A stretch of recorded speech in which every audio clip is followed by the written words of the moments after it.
Hey everybody, this is try number 2 for the live Flash after show for episode 2, Paradox. I'm your host, John Reed, and coughing up in San Francisco, although he's returned from Sorry. his sick leave, is Gary Beekler. How's it going, Gary? I'm good.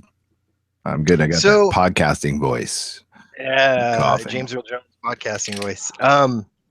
So I hear through the grapevine you weren't able to join us last week. It was Dennis and myself. You weren't thrilled with that first episode of Flashpoint, essentially. Not at all. No. So, because I thought that maybe the weakness was that it didn't give it enough time, but you're saying it wasn't even worth it at all. No, if you're not going to go into Flashpoint and do what was great about the comic, yeah, you got your hands tied, but not as much as like Marvel or anything. And now that you can cross over into all these shows and to back off on that, I mean, this could be great. This would be, well, they're using this to get Supergirl into the fold, but they could have made her a major player. I'd have gone all out on this one and just had everybody sprinkled to everybody's show, which they are doing. A lot of people have deals signed, like John Barrowman and others have signed to appear in other shows. Right. So maybe they are doing that. And, maybe I was quick to judge because after this episode, Flashpoint's not over. This is going to last all season. I mean, the actual Flashpoint was quick and kind of meaningless, but I think it's kind of like Marvel Civil War. What they put out there and promoted was you were going to see Civil War, but you're actually just seeing the beginning, hopefully, and you're going to see the results from that. Civil War, and Marvel was all about just getting the Civil War is not over till the Registration Act is gone. So Flashpoint isn't over until things are like they were at the end of season 2, in my opinion, which I don't think they will be now. And I think it's what they did this episode, what they failed to do last episode, which was a lot of Barry whining and stuff and being super selfish and out of character, and just in two aspects. For one, this move he did at the end. Yeah, it was emotional and he's still a kid. I just don't think he would have done that. And then locking up. Well, I've always had a problem with how they lock up their bad guys without a trial or anything in Sky Labs. I think that's horrible. Right. So they need to have, if they're going to do that, I feel like they need to have some sort of policy, right? Like if you kill somebody, we feel justified in putting you in this lab, even if that is still illegal, at least it's something. But like some guy who like steals some money from a bank, they're throwing in this solitary confinement forever or indefinitely seems a little bit like, what everyone should be scared of vigilantes for in all these shows, actually happening with seemingly your nicest character. It's the biggest flaw in the show, to be honest with you. It's really horrid how they keep these people in these little padded cells, and especially like, remember the girl, I forgot what her power was, but she was just robbing banks. Yes. And they locked her up. Excuse me. And that's horrible. And what he did to Eobard and Thawne, just locking them in a cage and bringing them food. What, are you going to keep them there forever? Right. That was horrible. I don't think Arrow would be okay with that. Kill his mom, right? Like I kind of get it. Okay.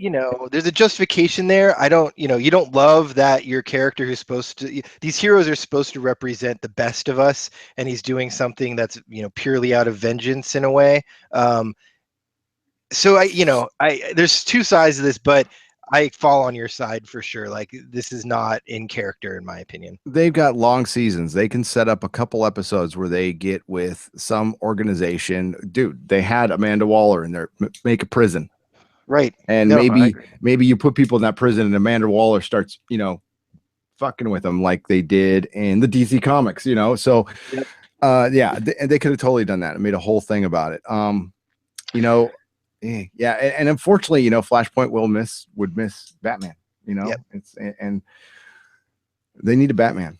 They need to bring a Batman in. And he's so important to this universe. It'd be so fun. You're already doing Superman. There's no freaking reason in the world you can't do a Batman. And on Supergirl, they dropped a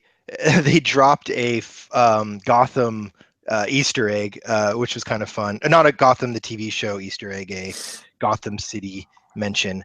It's ridiculous that you've got Superman who's probably their largest branding tool at DC. Even I don't know, it's Batman and Superman are probably on par there, and they've got Superman on TV and in movies. Why can't they do that with Batman, who's would be way better to see? I don't know. You're right. Yeah, you're right as usual. So that said, this episode, I think we're both on the same page on. This was essentially the premiere. Like, I feel like these two episodes, yay! I feel like these two episodes, Flashpoint and Paradox, are both should have been one long 2-hour premiere. Yeah, I agree. That's not gonna work. I agree. What happened to the 2-hour premiere? Where has it gone? I don't know. If you're not going to do it for this, what are you going to do it for, right? Exactly. So the show starts out, and essentially the beginning of this episode is the whole first third is told kind of in flashback form, right? So we don't see immediately following the events of him returning from trying to correct his Flashpoint mistake. We get it maybe a day or two later, after Barry started to recognize that he's screwed things up in very little ways. He decides to go talk to Felicity to say, we need to figure out a way to fix this.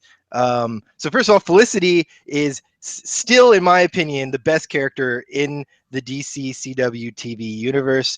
Having her on the show is so much fun, especially when she's playing off of Barry. And yeah, I liked this flashback format for this section. Did you like it? How do you feel? No, I liked him talking to Felicity. It's interesting that he chose her. Well, it's obvious why they chose her for ratings and stuff. She spikes the ratings. She is a very pretty girl and smart and everything a nerd wants. But I guess he feels like he can trust her.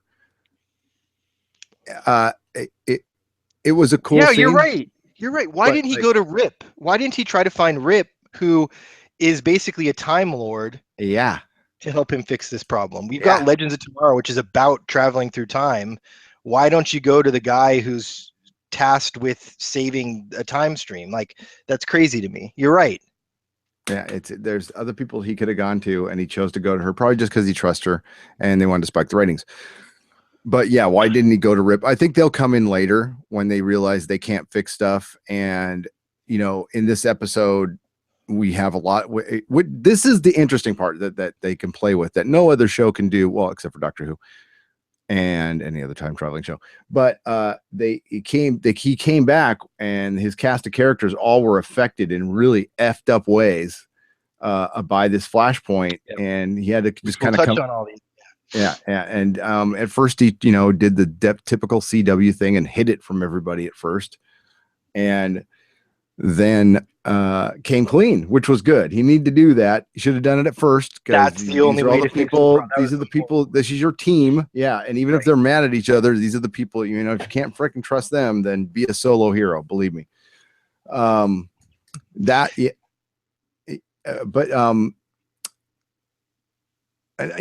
thing I didn't like. I'm okay with it because they dispatched him quick. Was just having another speedster. I think it was kind of a red herring. It was kind of like a distraction to have the rival.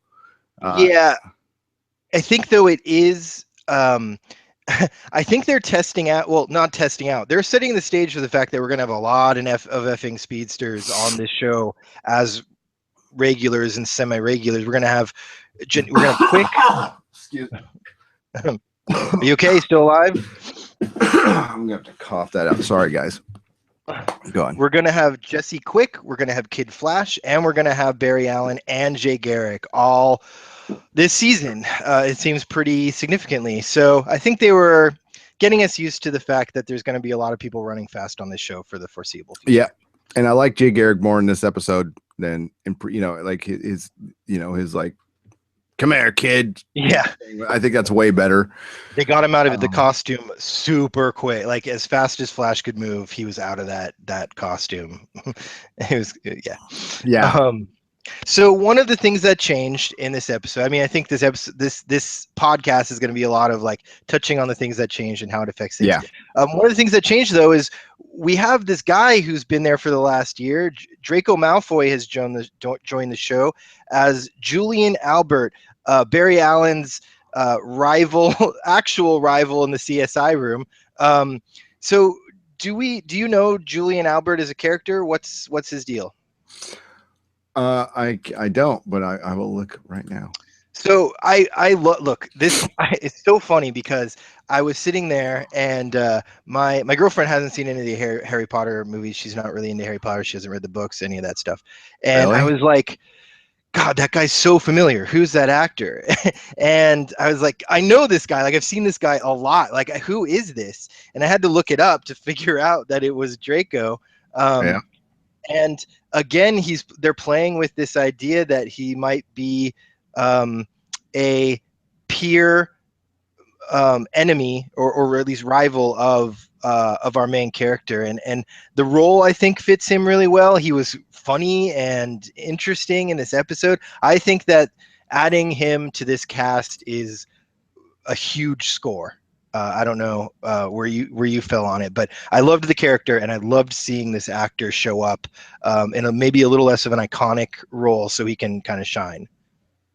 Yeah, and I'm looking online. It's probably a mystery. Maybe there's some DC honks can come and Yeah, I'm a Marvel guy, correct so me. there's some of this stuff. Yeah, I don't see anything. So there's a good chance he could be Doctor Alchemy. He could be somebody else. He's going to end up being a baddie though at some point. It's pretty. I like that theory that it's Dr. Alchemy because he's kind of showing up out of the blue, and he's kind of a change in the time stream that's very separate from just character traits or plot threads and things. And not only that, but he's the one who pointed Barry toward the trap that Dr. Alchemy and Rival set for him. So that's an interesting theory, Gary. I like that. Thanks. Well, thanks. Well, we'll see. The first thing I thought when I saw Dr. Alchemy though is like, oh, bring in Dr. Fate at some point. I mean, come on. I love the Dr. Fate, and well, they're bringing in the JSA in Legends Legends of Tomorrow. So do you think that they shied away from it now that you said they're bringing JSA to one of these shows? Maybe this is not a valid question, but do you think maybe because it played such a big part at the ending of Dr. Fate played such a big role at the ending of Smallville that they're still trying to separate this DC universe on CW from the one they tried to start with Smallville? Maybe, which is too bad. Yeah, which is just too bad. And Dr. Fate's helmet in Constantine too. I hope they bring him back in some aspect. They said they were going to. They said they liked that actor and that character blend, and I think that after the success of the crossover with Arrow, that they were thinking of bringing him back into the fold, even on Legends of Tomorrow as a character. But I don't know if that went away quickly or not. So yeah, so I like the addition of this character, and I like your take on it. So another thing we got that's changed is he gets there and Cisco's super broody, right? Like he's like, hey, let's name this guy, and Cisco's like, fuck you, and walks away. I'm going to the gym. And we find out that Cisco's brother died recently in a car crash, and he's been asking Barry to go back in time to save his brother. And obviously this is a very deep thing for Barry to deal with because he just did that, and that's what's caused this whole problem, is that he went back in time to fix one of his own problems. So broody Cisco was awful. Like I loved this episode, but you realize how important Cisco's energy is to this show when you don't have it, or you have the opposite of it. And like I was immediately like, this reality has to change back immediately because I cannot take Cisco being this guy. And we're not going to get that, but at least he's going to be a little less broody, it seems, going forward, and maybe concentrate on his vibeness. But Yeah, Broody Cisco kind of sucked. Yeah, I didn't like it. I don't like it. He brings such a great element to the show. And which is especially with who plays Killer Frost. Yeah, the girl plays Caitlin. Caitlin, yeah, she's such a straight in this show. Yeah, I'm praying for her to get broody. So, but yeah, no, that didn't feel right at all. And I mean, it's good to do for one episode, though. I mean, it's good to show us that how much we miss him. I think that's important. Yeah, as long as we get him back next episode, at least as close to possible, as close as possible, I'm cool with it, I guess. But yeah, that actor could not really pull it off either, in my opinion. So we've already had an Arrow episode, but so is this next Arrow episode post Flashpoint? I'm getting ahead of myself here. Sorry, but it just popped into my head that because Flashpoint is affecting all the shows, correct? Yeah. So that was the theory. So Supergirl, it seemed like it was going to, but it hasn't yet. So there was nothing really changed in Supergirl. We haven't seen Legends of Tomorrow yet. I haven't watched the Arrow premiere. I was going to do both of those tomorrow before we did the live show. Come back live tomorrow at 9:15 to see what I think of that. But from what I can tell, they pointed out that Diggle's son is now John instead of Sarah. Yeah. So that's changed, and I'm guessing that's going to stay. So I'm guessing there's more. Yeah, there must be more. And okay, so back to the changes in Flash. We got Iris and yes, Iris and Joe feuding. Not feuding, which was over with quick, and it was over the mom thing, and it was stupid, right? Because it didn't make sense that she would be broody, that she would be affected negatively about it, and that's why the show didn't go that route in the first place. I think was like Iris is like the most forgiving, like let's work it out people in any of these shows. Yeah, and for her to like hold a stupid grudge like this when when Joe's side of it is so well thought out, it just didn't make sense. So sure, they had to give him something to fight about. They didn't want it to be a huge thing, I guess. So this is bad, whatever. Thank God this is over with too. But I feel like both characters did well within it. Like you had Ira, they were both essentially themselves, just not talking to each other. It didn't really affect them as far as like the character behavior is concerned. I mean, I like the actor Joe so much, and I've always wondered, it's like, where's this guy been? I mean, he's like in his 50s, so he didn't just start acting yesterday. Like, I haven't seen him on. I can't remember seeing him on any TV shows. And he's a stage guy. He's a Broadway guy. So I'm like, oh, song and dance man. But those guys always those guys always come out at it seems like nowhere, but when they finally get a chance to act, it's like, oh man, they're so much better. Yeah, they're so fantastic. They're just freaking good, and because they've honed their craft. And and Joe's always been like one of my favorite characters on this show. And he plays such a good cop, Now, back to Tom Felton coming in. It's good to see Tom Felton working. And it's scary to see how fucking old these guys are getting. Yeah, because I was an adult watching them when they were little kids. So when you see him getting old, it's like, motherfucker, he's got as much hair as I do now. Mm-hmm. Poor guy. Yep. And when you see Daniel Radcliffe, right? Like with a beard. Yeah, but the thing is that he has a beard, but he still has an immaturity about him. Like I don't feel like he's matured as an actor. No. He's gonna be like what's her name from that 70s show? They're always gonna look like a kid. Yeah, like Mila Kunis. Fuck, Leonardo DiCaprio. The only reason he plays like crazy roles where he's eating people and fighting bears and shit is because he looks like he's 15.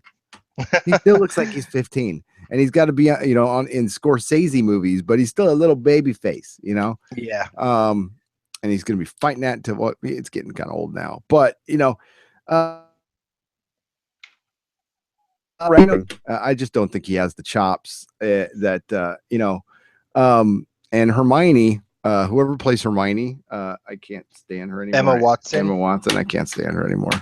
She does a lot of hip street movies, and she hasn't picked a role that I'm particularly. She has hopped on the pretentious train and become the conductor. So, but I really love who's the actor who played Draco? What's his name? Felton, Tom Felton. Tom Felton. He This did a good is job. a great spot for him in my opinion. He's in with another fandom, and it's a good place to be for him. But he's not like unless he turns into the evilest evil guy ever. He's in a place where people can kind of more appreciate him more right now. I like that. Like, Draco was Draco, so you kind of separated it from the actor, and now he can kind of inhabit a character without um, it He being such a staple, I guess. he was always the friendliest guy. Like if you saw him in interviews with Harry Potter and stuff, he was the friendliest Yeah, guy. And what was cool was in the last two Harry Potter movies, they let him play it the way he wanted to play it. He wanted to play Draco just like mellow, and dark. right. And he got to do that at the end, and it was much better. Yes. Everything was much better towards the end. But It's kind of like the guy who played Joffrey, right? Like he's super nice too, and he got turned off yeah, from acting because he had everyone being like, "God, you're such a dick," but like everyone kind of sees him as Joffrey, and I feel like I think that's where I'm getting at with Felton is I think people have connected the two, and now he gets to not have to be that guy anymore, and yet still be part of a fan universe, and that's fun. well, hopefully the kid who plays Joffrey will realize that like I made my mark. I mean, there's Yeah, actors who go their whole lives without making their mark, and people are going to know who that was forever, yeah, forever. He's an all timer, and it couldn't have been done if that kid didn't have massive talent, like massive talent to play that and to be that scrawny and evil is talent. I mean, that was right. amazing, I So agree. the kid really, and he's teaching acting now, and he should. Yep. That's what he should be doing, because like people could learn from him. So there's all these changes in the universe. We'll get to Caitlin in a bit, but Barry decides the only way to fix this is to just go back and try again. And so he's going back to the Speed Force to fix it. And Jay Garrick pulls him out and sits him down. He's like, "Dude, I've been through this before. You can never put it back." So where do you land? Are you Team Jay or Team Barry? Do you continue until you find a timeline that you're okay with, or do you say, okay, I'm just going to have to suck it up, say that no longer exists, and I'm going to just deal with the timeline the way it is? You should always listen to your fucking elders. They know what the hell they're talking about, but a young kid never will. They've So got Team this J. there's a filter on every younger person's ears, including mine at the time, that just doesn't hear shit. I mean, they'll Mm-hmm. hear the words, but they don't hear it. It doesn't. And so, no, he will not stick to it. Something will happen, and he'll go back and screw it up again.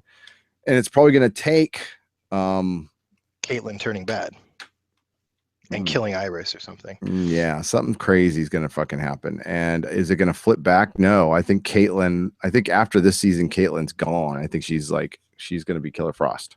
Yeah, I I think think this she's is our one of the last rivals. season. Her character is going nowhere. And if she wants to stick around, she's either fodder or she's going to be Killer Frost. And I think She's that going to be would Killer be, Frost. yeah. Now,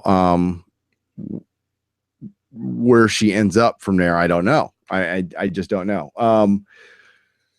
They'll probably obviously replace her with Kid Flash. Kid Flash is going to get powers. They said that another aspect of this is the Dr. Alchemy is giving all the people who had powers in that Well, Flashpoint universe powers. that's So his theory. That's Barry's theory. yeah, And I mean, I think it's probably a good theory. If he said it, it's probably going to happen. I think that's fucking brilliant. yeah, Like, I love that that's an aspect of what's going on. You got rid of the Star Labs metas. thingy. Yeah, Yeah, so there's no new flow of metas. This is a way to do that. And the first thing we're gonna get is Kid Flash, and seeing him in Flashpoint, I like this Wally West as Kid Flash a lot, especially because he's like, hey, I'm not Kid Flash, guys. Like he's immediately going to like, I'm the Flash. Stop calling me Kid Flash. yep, I'm your age. What's going on? yeah. But I love that aspect of the character, but I love the act. I really do like that actor, and to have him be more part of the team. When they're having that awkward Parent Trap dinner, and then they get a signal that there's a meta, and it's the rival, and everyone like speeds out to go take care of the problem, and fucking Wally's just still sitting there at dinner like, bye guys. Yeah, I know. Kind of nice that he can speed out of there with them next time. Yeah, that'd be awesome. Poor kid. But yeah. you know, with the 22 episode season, I'm just gonna have a hard time with this now because I'm so I'm so trained now with Netflix and Game of Thrones and all the most of the TV I watch is cable series now, Preacher, and I'm used to stuff moving faster. I like it more. Now, I'll get retrained on this, and it's a different form of watching TV. But I just need, especially in a Flash show, I need, what we're waiting for, dude, is we want more heroes. And that's the can of worms you open with these TV shows. It's like, okay, we got this Flash. And everybody's all, well, we gave you Flash and he's perfect. Yeah, okay, we want more. We want Dr. Fate. We want this and that and this and that. And it happens. It happened after the first episode of Flash. And they've been pretty good at delivering on that. I'll say that. But if they're gonna, so they're still doing Flashpoint. If they're gonna continue doing this, it'll be interesting to see where they go with it. What surprise? It's hard to get surprised nowadays. There's so many goddamn spoilers and leaks out there and stuff. And that's the way it should be. But I haven't heard anything about any big heroes coming in this season. I could be wrong. They could have hid well. It'd be nice to have a surprise. But if it's just the same cast of characters going at it, I'm gonna be bored. I'm gonna be bored. Yeah, but here's the thing. I'm gonna counter that a little bit because I think what the Flash has done really well, actually, and it's something that I was listening to a podcast, and when the creators mentioned how they were thinking about this show, I like instantly was like, oh yeah, that is how this is going. It wasn't one of those things where you hear a creator say like, this is my goal, and then you're like, yeah, I don't think you pulled it off. Like when they said this, I was immediately like, okay, I can see this is how this is going. And what they said was, they're thinking of this as 3 seasons in one season. So they're progressing this, basically the way that how they've thought about the show is, we're not going to treat it as a 22 episode show. We're going to tell 3 or 4 stories within those episodes and have like lots of little mini cliffhangers and mini seasons within that. So like when you think about it, like the first season, man, they threw a Grodd at us. It's hard for me to even separate season 1 from season 2 because so much happened, right? Like we got Earth 2, we got wormholes, we got Zoom, we got Reverse Flash, we got Grodd, we got the shark dude, we got a lot of TV in those seasons, and all I can think is that they're going to keep accelerating that. I mean, Kid Flash, Jenny Quick's coming in. We're going to get another connection to Earth 2. We've got all the Flashpoint stuff going on. We've got the crossovers with Arrow and Legends of Tomorrow and Supergirl. We've got so much going on. I don't feel like this is a show that has a lot of filler to me. This to me is a show that is giving me lots of little 10 episode seasons in a row, Yeah. Yeah. Okay. So speaking of Jenny Quick, when are they bringing her in? Next episode. Really? Yep. Okay. That's interesting. Yeah. She and Harry are going to be back next episode. It looks like we've got Killer Frost with her power at the end of this. We don't know how long that'll take to mature. I'm guessing a couple episodes. That was pretty cool. Got Kid Flash alluded to already. We've got Vibe in his suit. So he took the ideas from Earth 2 and is starting to put them into practice. The Iris and Barry, they kiss. Like that relationship is no longer like go erase. So yeah, I mean, that's a lot right there that can it wouldn't seem like filler if all those storylines took 4 or 5 episodes to play out. No, it's like, well, I'm looking forward to it. I mean, like I said, this episode got me fired up. Especially, okay, so at the end, the rival, who did he get punched by? I'm watching it on my phone, so oh, I thought it was just alchemy, like just Dr. Alchemy, because that's what I thought, but I could be wrong. Let me look at it again, because Dennis has in the podcast I've been doing with Dennis. It's really funny because he watches things in such a different way than I do.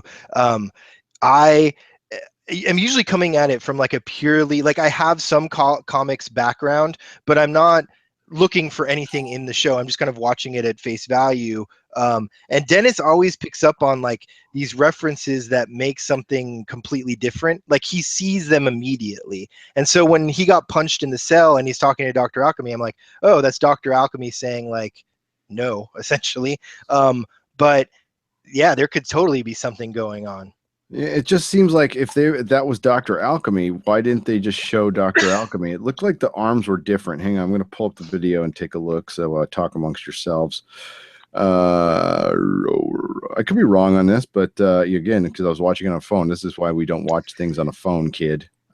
Here's the other thing. While you're looking that up, I'll kind of talk just generally. So I'm a big Iceman fan. Iceman's my favorite character in all of comics, maybe in anything. I've got an Iceman tattoo on my arm, right there. And Killer Frost, like seeing the power set of Killer Frost starting to take shape, makes me super excited for having like kind of an edgy Iceman character on TV week to week, right? Like I love the power set. That's half of what I like about Bobby Drake. I also like the quippiness. You know, he's like Spider-Man with ice powers, and the potential aspect. And I feel like we're going to get some of that with Killer Frost. So it's nice to see. I trust that they won't totally f up the effects, although you know the effects aren't really what make this show what it is anyway. But yeah, I when I saw Killer Frost with the iced up hand at the end of the episode, I was a little giddy. That was really cool. Okay, so yeah, this all happened so fast. So he's in a prison of some kind. There's padded walls. Where the hell is he?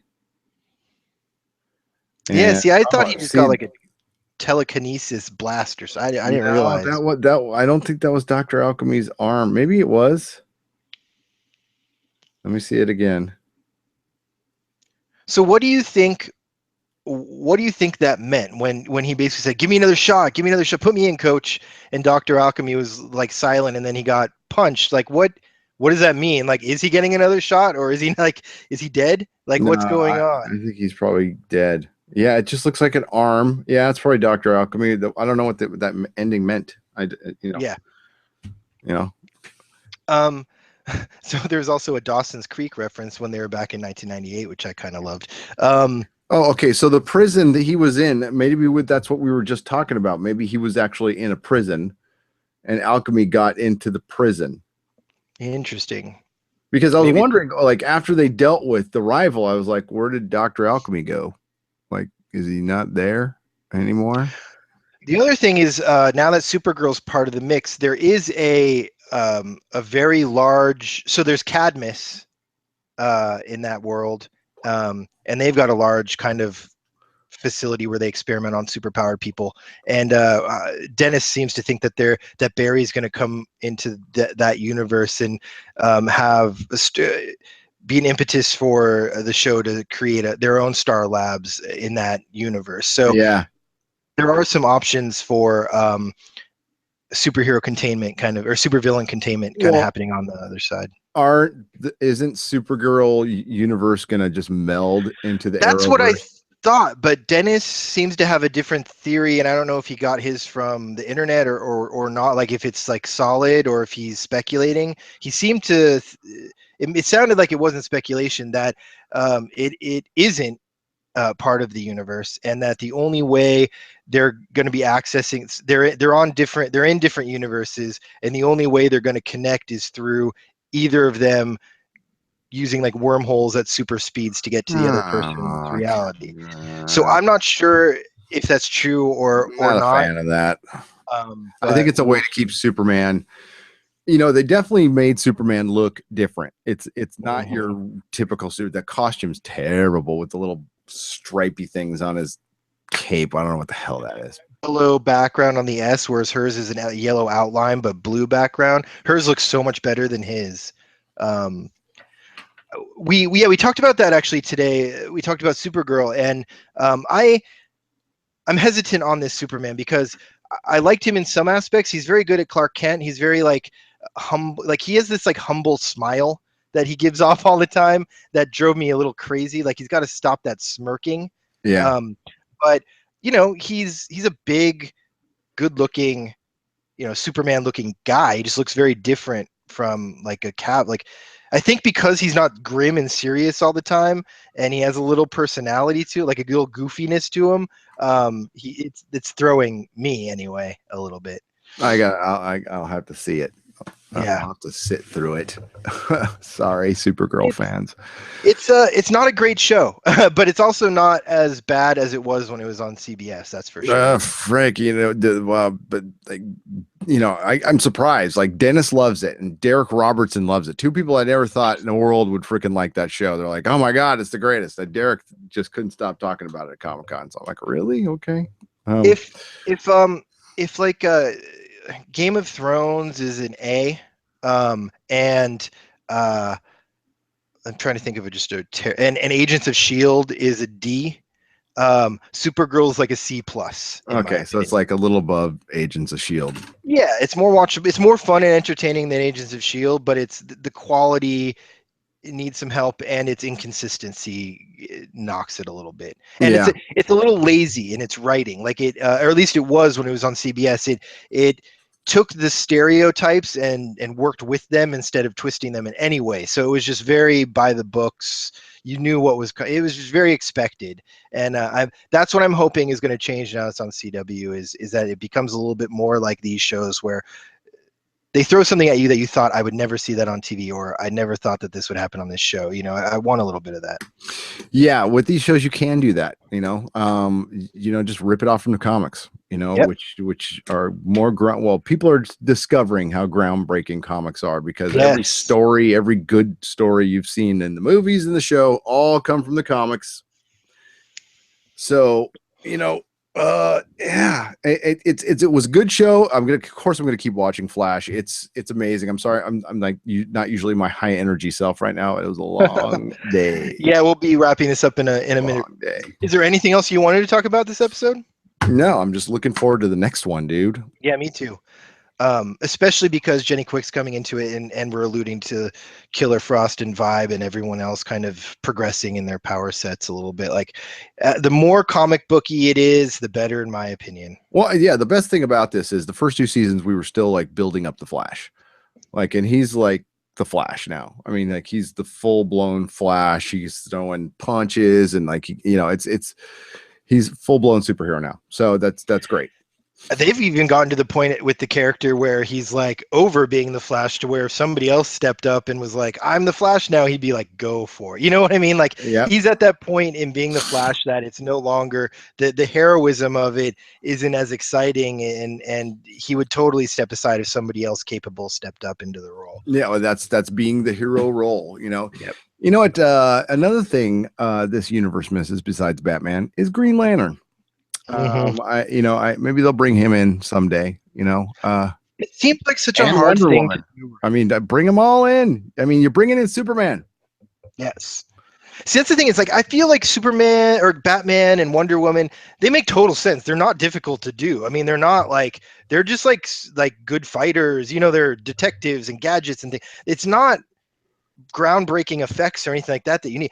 Green Lantern, you've got to figure out how to do it right, and I just don't know how visually on TV or in a movie you'd be able to do it without it just being terrible. Like a giant green rope tying people up, or like a big like fist smashing, like a big floating green fist like smashing someone to the ground. That stuff on TV, not in a cartoon, doesn't play. It looks stupid, and the character himself isn't interesting enough he's interesting, but he's not interesting enough to have the benefit to outdo the cost of that not playing well. It just takes a clever enough guy. Okay. Because Agreed. Like Thor, for example, is a Norse god with a hammer who's like right. a big fuddy-duddy, and they found a way to not only make it work, but funny as hell. Like they made funny.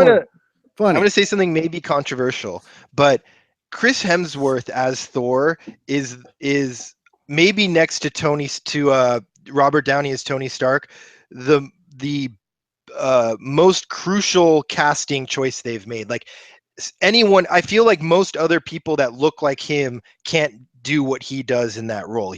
You're right, funny, interesting, dynamic. He can do the fighting. He can do the quipping. He's got it, man. He's just got that magnetic personality. It's just so like they can't recast that now. They're fucked. They've got when he gets old, they're screwed. Like they've got no one else that can fill that. Oh, what they're gonna have to do is just put everything in the pipeline, and I'm sure they're gonna try to and good luck with this.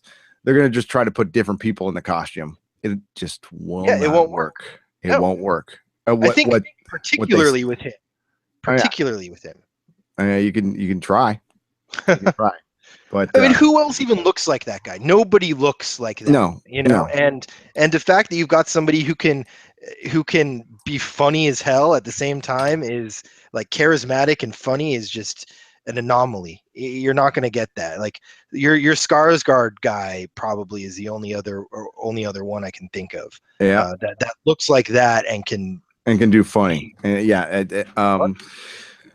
But they're going to have their own set of problems when that's done, and that's a podcast for another day, Yeah. Star Sorry. Wars. No, it's cool. It's cool. In the meantime, we got Flash. We got Flash for at least a good 3 or 4 more seasons, so we should be very happy about that.